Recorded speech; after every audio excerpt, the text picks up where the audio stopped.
எனக்கு என்னமோ திமுக அதிமுக ரெண்டு கூட்டணிக்கு ஒருங்கிணைப்பாளராக திரு KT ராஜேந்திர பாலாஜி, அனிதா ராதாகிருஷ்ணன் தான் இருக்க போகிறாங்கன்னு நினைக்கிறேன். ஏன்னா அவங்க ரெண்டு பேர் தான் அந்த ரெண்டையும் சேர்த்து வச்சு பேசுகிற மாதிரி இருக்குது. ஸ்டாலின் கோவப்பட்டா இல்லை ஸ்டாலின் கோவப்பட வேண்டும் என்று திரு KT ராஜேந்திர பாலாஜி ஆசைப்படுவதும், இல்லை அனிதா ராதாகிருஷ்ணன் பேசுவதும் ரெண்டு பேருடைய கூட்டணிக்கு திமுக அதிமுக ரெண்டு பேர் கூட்டணியாக இருக்க போகிறதுக்கு இவங்க ரெண்டு பேர் தான் வந்து பிராண்ட் அம்பாசிடராக இல்லை ஒருங்கிணைப்பாளராக இருக்க போகிறாங்கன்னு தெரியல. இவங்க என்ன முயற்சி எடுத்தாலும் இதில் ஒன்றும் அசைய போகிறதில்ல. ஸோ KT ராஜேந்திர பாலாஜி அடுத்த உள்ளாட்சி தேர்தலுக்கு வரைக்குமே அவர் வந்து எங்கே இருக்க போகிறான்னு தெரியல.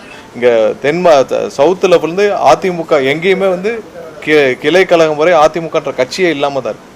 அதிமுகன்ற கட்சி வந்து அவங்களுடைய மாவட்ட அளவில் தான் இருக்க தவிர அதுக்கு கீழே யாருமே நிர்வாகிகள் எங்கேயுமே இல்லை.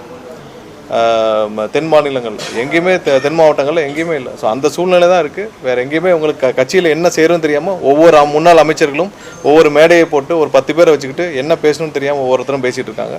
அவங்க பேசுகிறது அவங்களுக்கே புரிஞ்சு பேசுகிறாங்கன்னு தெரியல. ஒவ்வொருத்தரும் நேற்று பார்த்தீங்கன்னா எல்லா முன்னாள் அமைச்சர்களும் சேர்ந்து ஆளுக்கு ஒன்று பேசிகிட்டு இருக்காங்க. ஸோ அவங்க தெரிஞ்சு தான் பேசுகிறாங்களா தெரியாமல் பேசுகிறாங்கன்னு தெரியல. ஸோ அவங்கெல்லாம் ஒருத்தர் சொல்கிறாரு மோடியை கூட்டிகிட்டு வந்து இல்லை பாரதிய ஜனதா கட்சி பார்த்துக்கோங்க சொல்கிறாரு. ஸோ அவங்க பாரதிய ஜனதா கட்சி பார்த்துக்கணும்னு சொல்கிறதுக்கு அதிமுகன்ற ஒரு கட்சி இருக்குது. ஸோ அவங்க வந்து எடப்பாடின்ற ஒருத்தர் வந்து கட்சியில் இருக்காரானே அவங்களுக்கு ஞாபகம் இல்லை. அந்த கட்சிக்கு ஒரு பொதுச்செயலாளர் இருக்கான்றதே அவங்க கட்சியில் யாருக்கும் நம்பிக்கை இல்லை. அதனால் ஆளாளுக்கு ஒரு சைடில் வச்சு ஒருத்தர் ஸ்டாலின் வரணும்னு நினைக்கிறார், இன்னொருத்தர் பாரதிய ஜனதா கட்சி பார்த்துக்குன்னு சொல்கிறாரு.